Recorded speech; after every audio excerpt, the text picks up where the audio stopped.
أخيرا صار هؤلاء اللي جمعهم ابن تيمية الذي أصله يهودي، أو فلان فلان، أو هؤلاء البدو صاروا هم الذين يفهمون القرآن والذين قال فيه. العجيب أنا سمعت يقول بنص البخاري عن نجد قال النبي صلى الله عليه وآله يكابرون.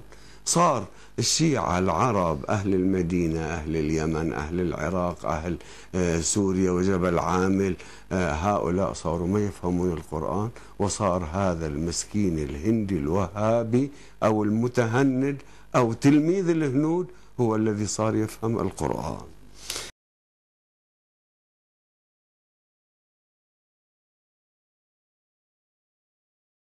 بهؤلاء وينكشفون، والقنوات التي تتبنى الشتم وأمثال هؤلاء والرسائل اللي فيها شتم وغيرها بعدين تسقط. هذه عيب على أهل مصر أن قناة في القاهرة تتكلم باسم أهل السنة والجماعة ويكون بهذا المستوى المنحط، وتشتم حتى أهل السنة والجماعة اللي هم يخرجوهم من السنة والجماعة، وكأن الدنيا ما فيها إلا ابن تيمية وابن عبد الوهاب، وهذا هو الدين والباقي كله كفرون.